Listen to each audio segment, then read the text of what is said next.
over the last 4 years, is it 4 or 5 years, you've averaged over $1 million in sales in the coaching space specifically. I'm sure everybody out there would love to hear, Cathal, what's the trick?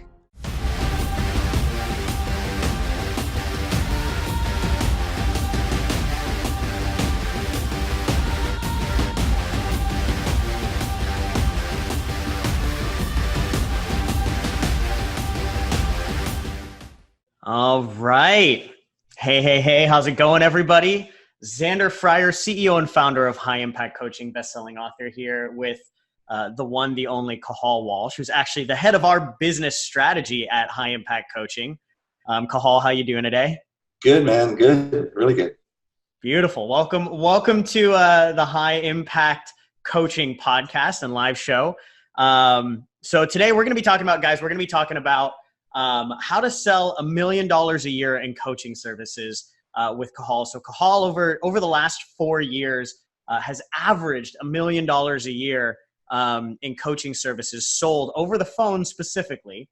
And now he's part of our team and actually, helps coach a lot of our clients and teaching them to do the same thing. So we've got a lot to dig into here, but before we dig into the sales side of things, Cathal, I'd love to everybody to get a little bit of a background on you. I know you've got an amazing history of like where you came from to get to this point, with over 25 years of entrepreneurial experience. So before we even get into that, when you were growing up, did you always know that you were good at sales? Like, where did that come from? Did you just come out of the womb with like money in your hands? Like, tell me. No.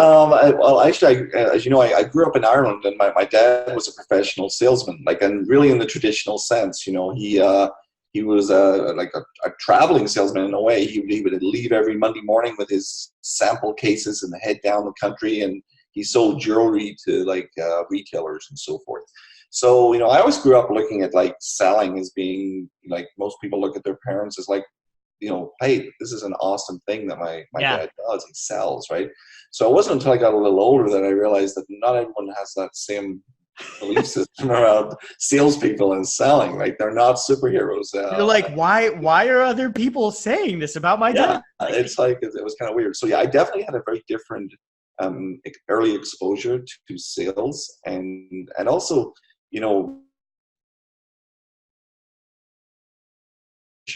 that people would have for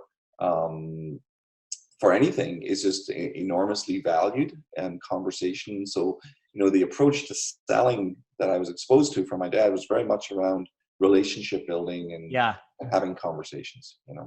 Yeah. So you were from a young age, you were actually taught what selling actually is, rather than kind of the BS that a lot of people are fed around what sales is. Yeah, and also that it's a good thing. Yeah, absolutely. It's actually a really good thing, and that's something I think is sometimes missed too, right? So it's funny you bring that up, because I was on the phone with Joel Marion this morning after you and I talked, and we were talking about sales, and he said, because I was talking about how everybody thinks sales is this negative thing, and he's like, well, yeah, people don't, sales is just a tool, right? Yeah. It can be used by bad people for bad things, or it can be used by good people for good things. He's like, you're not like, dude, knives are the worst thing in the entire world. They kill people. Yeah, but can we at least just use it to cut the steak tonight? It serves other purposes that are very helpful for people as well, right? Mm-hmm. But you don't have this vendetta against knives, really, right? No, exactly. Yeah. Yeah, it's actually, one of the things we see, as you know, I taught martial arts for a lot of years, and we used to say that there's no such thing as a weapon is just a weapon you can use to hurt someone, but it can also be used as a tool. It can also be used to create something. And, it's really on the use of it. And selling is very much in that same vein, for sure. Yeah. Amazing. All right. So you learned that sales was not a bad thing from a very, very young age. I think this is really crucial for a lot of people, because I think that's probably one of the biggest hangups that I think a lot of coaches have is from a young age, they're basically taught that sales is a bad thing, right? Now that you've learned that sales is actually a good thing, so you start your entrepreneurial career in the martial arts and basically brick and mortar space, right? Tell us more about that and everything that you learned there. Yeah, and actually it's really interesting because I didn't, when I left high school, I wanted to pursue a career in sales directly. And my dad actually talked me out of it and, said, no, you don't want to go down that road, go to university and get a real career, you know what I mean? And so I actually went into education and I became a teacher. And I actually ended up coaching a lot outside of teaching. I coached tennis, I taught martial arts. And this was something else that really came to me is that when you're a good coach, you need to be good at selling because you're selling ideas, you're selling the willingness to change.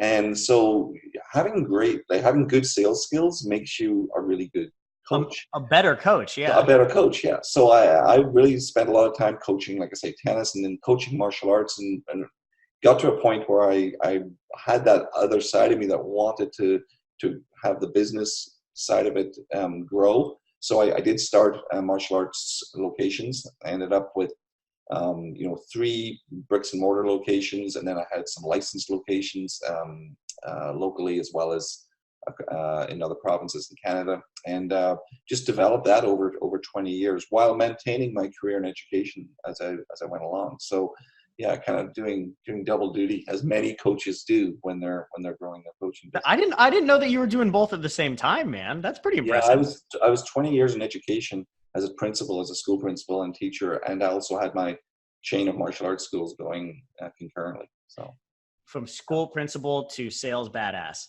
But I exited all of that in 2014 when I left education. I built up my martial arts schools further in the next year and a half, and then I sold all my locations and went 100% online with originally coaching, and quickly transitioned into the selling space of coaching, where I saw really the most need for really good coaches that were struggling to grow. Yeah, absolutely. Question for you. Actually, this is you. I think you and I have talked about this a little bit, but like the era we live in is just like, especially with the online space, right? You spent 20 years in the brick and mortar space. Yeah. In the online space, it's such a gift, the technology we have and the opportunity that we have to connect with people all over the world and everything like that. Like, I think it's interesting for a lot of people that don't really like recognize these opportunities or take full advantage of them. Like, do you notice that at all in the coaching space? Like, yeah. And, like, as you know, I'm a little older than most of my peers, although like 24, 25, right? Yeah. I identify as a millennial, right? So, but I'll be honest, man, you're more millennial than I am. A lot of coaches I talk to, even in their late 20s or early 30s, feel like they may have missed out on some of these like opportunities. And it's like, I was in my mid 40s when I started to really dive into this stuff, right? So, when you come from a place where we literally, pre-internet, pre-Facebook, in terms of business tools, right?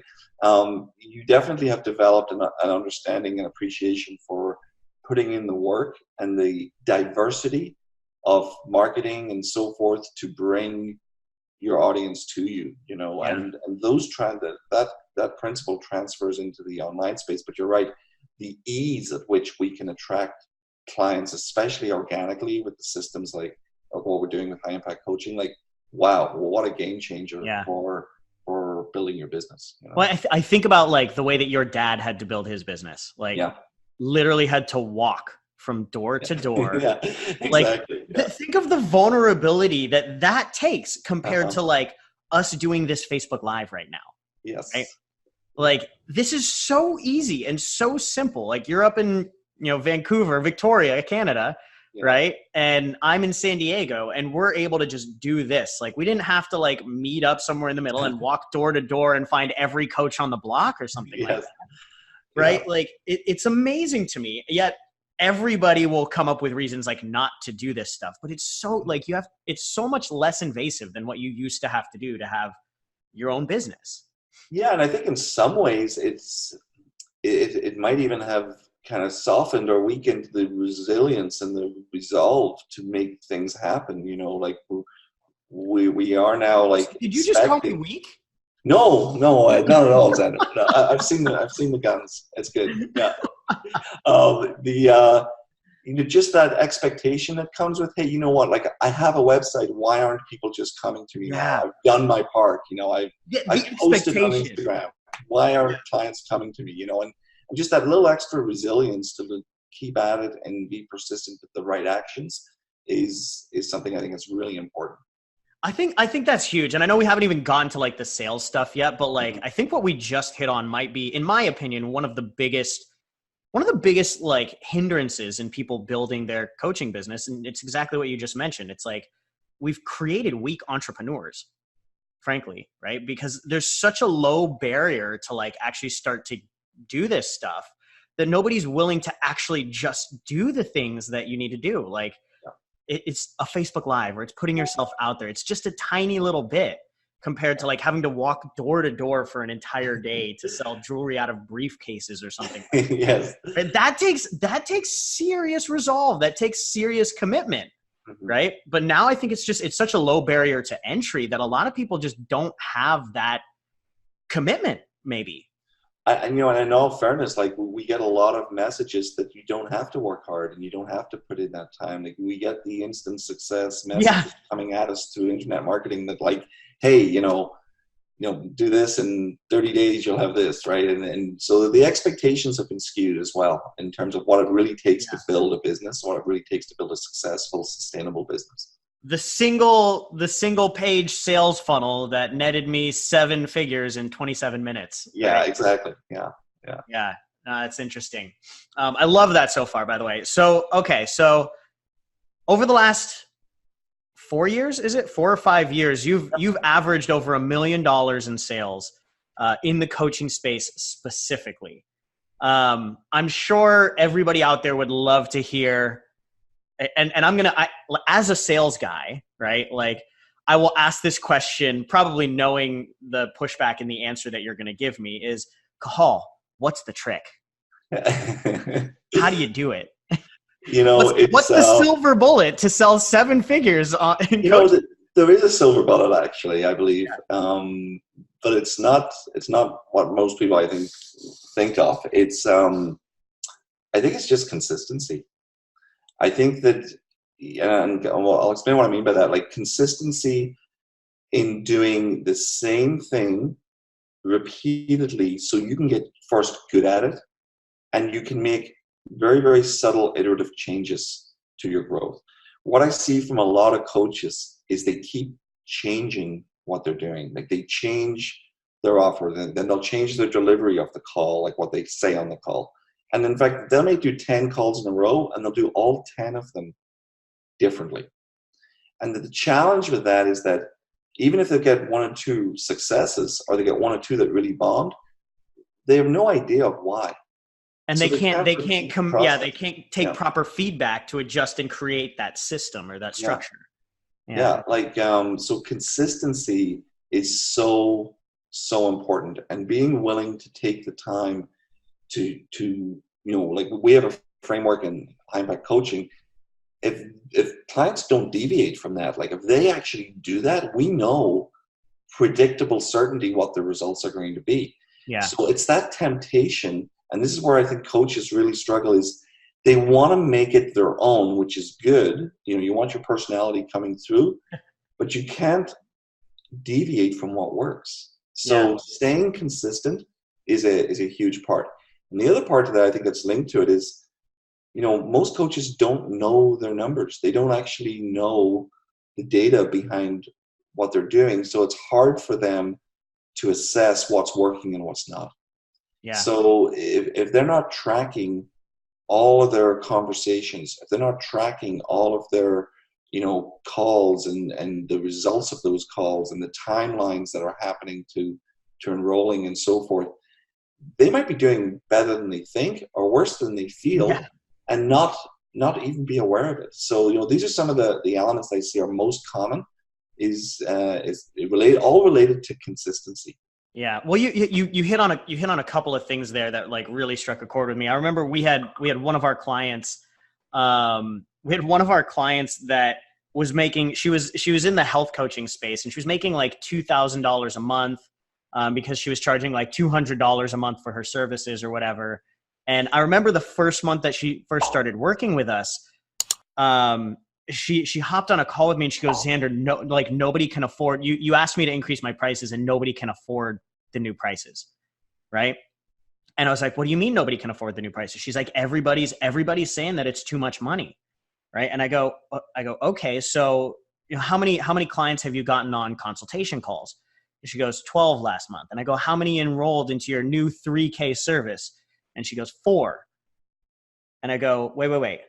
So you're telling me that you went from $2,000 a month to $12,000 a month, and you got 4 out of 12 people to enroll into a 4 or 3K service, right? But they get stuck in the story of, well, these other 8 said they can't afford it, right? And it's like, but yeah, you also 6x'd your income. And your clients are more committed than ever. But it's like, if you look at the data rather than the drama, the story, I think that's a big problem that coaches have, and it throws off their consistency massively. It sure does. And I think that that mindset is also, obviously in sales, mindset is incredibly important. One of the expressions I heard a long time ago is, focus on the ones who will, not the ones who won't. Yeah. And I think that, you can have, go through a series of like enrolling clients, things are going really well. And then you have that one consult that goes badly. Yeah. And you start changing everything that you've been doing that's working. You've heard me say this before, like, hey, why did they stop doing this? Oh, it was working.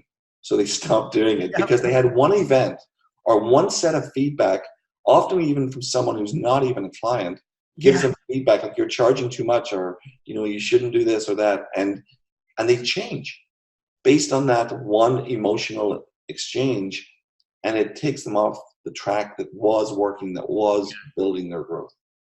Yeah, that's amazing. So let me ask you this, especially in sales, and I think this is something for all coaches, because if they're one of the things we always talk about is like, to have a coaching business, right? I think coaches forget there's 2 halves to a coaching business. You have coaching and you have a business. Right? Like, you can't just be a good coach. You have to be great at business, which means what? Great at marketing, promoting, and selling. Right? And so every coach, as they start to build their coaching businesses or get to 6 figures, multiple 6 figures, 7 figures, they're going to have a moment like you just mentioned where like something bad's going to happen. Something's going to go wrong. They're going to have a terrible call, or, something's going to happen. When that happens to you, or maybe in the past when that used to happen to you, how would you recover from it? What's one tip you can give to everybody to recover from like that crap call that like really hit you hard? Yeah. And it will always happen. In fact, it may happen more as you start to grow. As you have more calls, as you grow more. Yeah. And there's a couple of things to this. I think obviously what you just said, like knowing your numbers, knowing that what you're doing is working, is so important. I often will revisit screenshots or messages that people have sent to me personally, like thanking me for helping them make a decision. Because remember, that's ultimately what we're doing in selling, is when we do it ethically, we're helping people make better decisions for themselves. So, revisiting those times when you've made a massive difference, and every one of our coaches, when they start with us and when they grow with us, are changing lives. So like, having a way to revisit that, to affirm you're on the right path and to stay resolved with it. And also, being aware of that mindset, being aware that this is normal in sales to have doubt. Like, I've been doing this a long time. I've had thousands and thousands of phone calls, literally. And there are days and weeks where I start to question, maybe am I doing it? And like, I'm aware that it's happening. Like, it's already Wednesday and I didn't enroll anyone in this. Like, what's going on? You know what I mean? And it's like, it's silly. It sounds silly, but that's how our brain is always looking for what's not working. And we need to rewire ourselves to focus on what is working. So having the ability to listen to a previous call that you did that was very positive. I like to take my script out, and even though I know it inside and outside and upside, I have it in front of me. If I hit a slump or I hit a time when I'm not, I read word for word, and I just go back to basics. And that has been proven to be successful, not just in sales and just about every other field. is getting right back to the foundation of what works. And so you just brought up another thing that I think is really important, the script, right? Mm-hmm. Because this is so crucial. I remember like, when I was first starting coaching, right, that was probably the most important thing, was like having, because it's such an emotional process, especially when you're first learning it, right? Like if you don't have a framework, right, you're all over the place and you get eaten up, right? Like so is this something you see in the coaching space a lot? Like people just not having the frameworks? Like actually, I see it there's definitely that where they just wing it on the call. Yeah. That is definitely, and that is ultimately the worst way you can possibly do it, because you're gonna have all kinds of highs and lows. But what I see even more common is they do have a framework, they do have a script, but they don't consistently execute on it. And they, it would be kind of like someone, like you use this analogy with the recipe and making a cake. Well, like imagine getting the recipe, but just like not following it 10 times in a row, and then trying to figure out why that, one dish turned out just perfect and the other one's bombed. It's like, if you don't follow, it goes back to consistency. If you don't follow the framework, you're not going to have any kind of idea of what's working. And so what I see more common than not is like just going way off on tangents, and letting coaches like to share how much they can do for people. And it becomes more of a conversation about them instead of a conversation about the client. Yeah. And when that happens, you've lost the sale. You've lost the chance to help that person. I love that you just shared that. One of the things we always talk about is how smart coaches end up being broke coaches. Nice. And it's literally for this exact reason, right? It's like whether they notice it consciously or not, it's like, oh, I'm going to do this my way. I'm going to get my, my 2 cents in here, right? Because that's kind of why you become a coach. You become a coach to get your knowledge and your expertise out to the world. Mm-hmm. And you don't really realize that, like, on a sales conversation isn't really the right time to do that. No. Right. And so they deviate from this script and they end up not enrolling clients, and they don't realize why. And then it's like, no offense to all the successful coaches out there, right? But it's the dumb coaches that end up being successful. And it's not necessarily that they're dumb. It's that they're humble enough to realize, like, I need to get myself out of my own way and just follow this framework that works. Yes. Right. And I think that's a huge, huge piece of it. Yeah. And I think also, like, with those calls, instead of sharing and talking about yourself and about what you can do and all of that stuff, is, making sure that questions are driving the conversation. Yeah. If you're asking questions, that truly is what listening is about. And we all have heard that, selling is about listening. Well, listening requires you to ask questions so you can hear what the responses are. So, questioning is key. And intelligent questions, the right questions. The right questions, right? Not just any questions, the right questions. And questions related to their responses. And that's where you have to be listening. Like, each question your prospect responds to should have a deeper question that follows, and deeper after that. And that's when you really open up what's happening. I love that. What are the top let's see. What are the top 3 mistakes that you see coaches making when it comes to learning how to sell, so we can make sure that everybody stops making these mistakes? Okay. Well, off the top of my head, I would say negotiating price. Yeah. They feel a need to, like, cut deals and make, kind of special arrangements for each client they work with. I think it on a subconscious level, it weakens their own integrity around their value. And I think on an external level, it weakens your integrity as what you're doing, because each client really, just because they don't say they have financial pressure doesn't mean they don't. So if you're going to charge client A X amount of dollars, then you should not be discounting that for client B and C just because they tell you there's a reason. You know what I mean? So I think that's one thing. I see a lot of negotiation around price and doing special deals. It's just not the way to go. The other part, I think you just brought up a really good point, though, that it's really out of integrity. It is. It really is. Not just with like for that person, but like with yourself and with your other clients. Yeah. 100%. And I think we talked about already, the focus on the client, not on themselves. We're in an industry where people really do value credentials and chasing, certifications and validation. And we need to recognize, I think coaches need to recognize that you're doing that. Obviously you want to be trained and equipped to deliver your craft. It's very important. But there comes a point where that becomes an internal insecurity that you're trying to fill.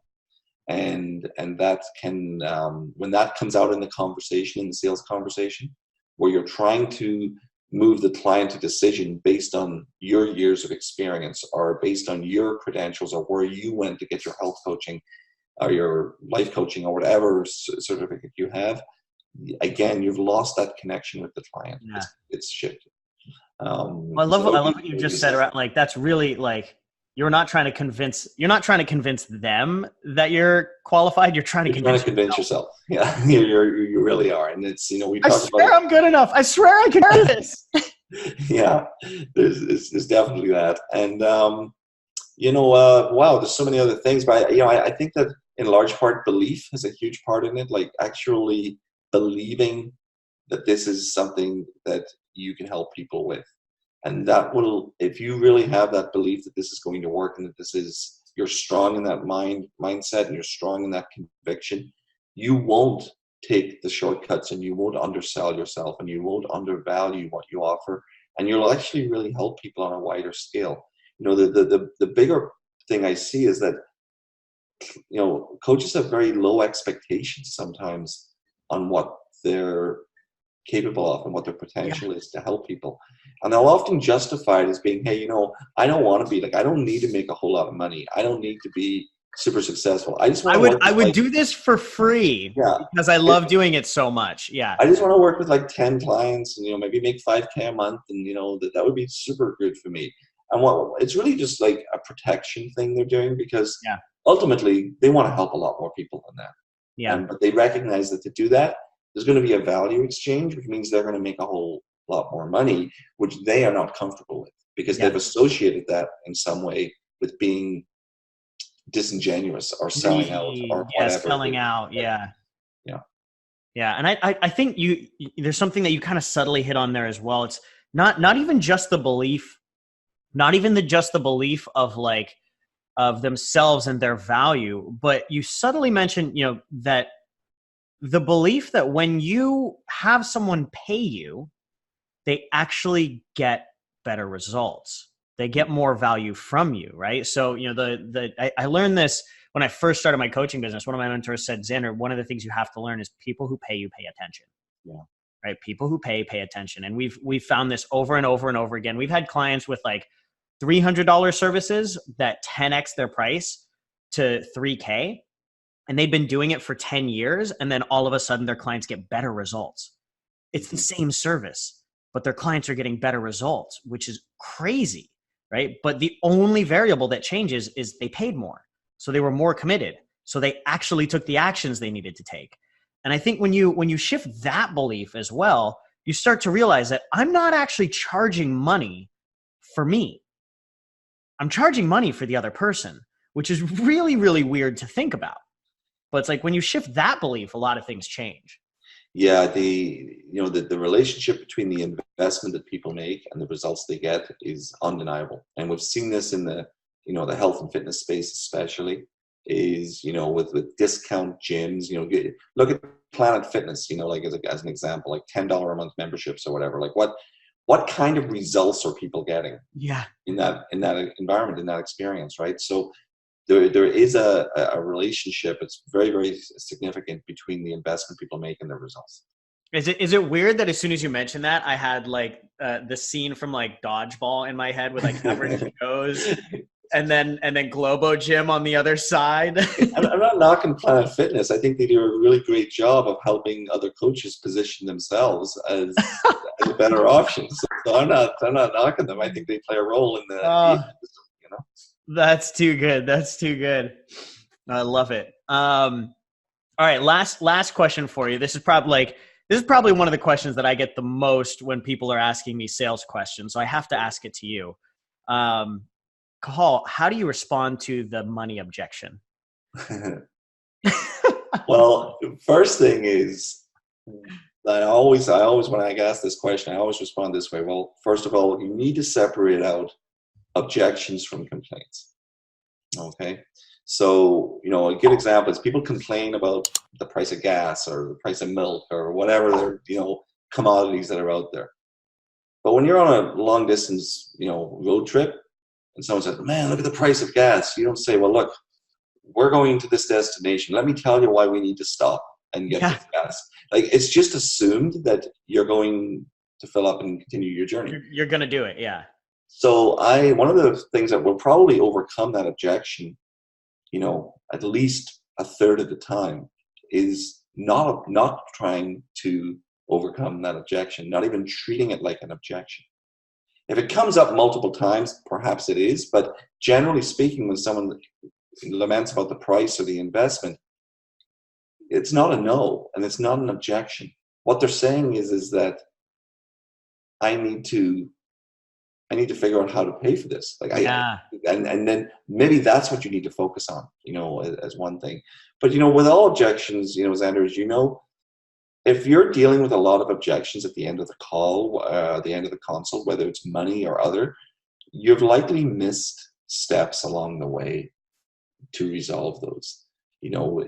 Before someone can be, quote unquote, closed into doing your program, they have to be first sold on doing your program.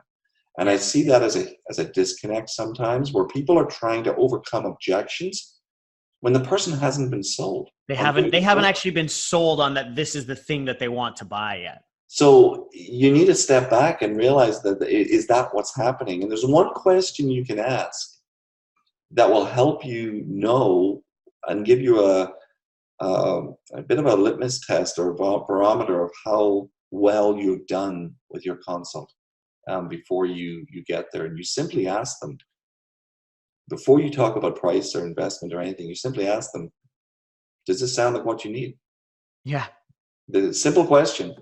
And the level of positivity of response you get is going to tell you if you should even be talking about money. Price. Yeah. And money. Because if you get a response like, yeah, it sounds interesting. Okay. Now you're gonna have money objections. Yeah. Sure. Right. Because they haven't really been sold on the value of I'm not going to invest in something that's interesting. I'm going to invest in something that I also, if you get a response like, oh my God, like I have to have this. This is exactly what I've been waiting for. Like you said everything that I know I need.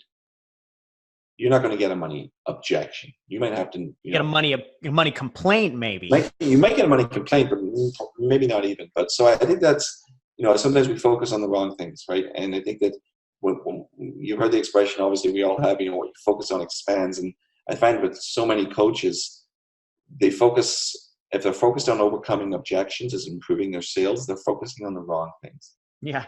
They're probably going to end up with a lot more objections to have to do. They're going to end up with a lot more objections. And tied to that, we talked about earlier about belief and value and pricing.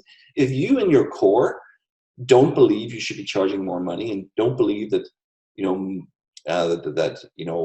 investing in yourself or your own growth is, worth thousands of dollars or whatever it is that you're doing, if you don't believe that, how on earth are you going to have your clients believe in you? So you need to first be the client you want to attract, or be the person you want to attract, so that you can project on them with integrity your belief systems around their decisions.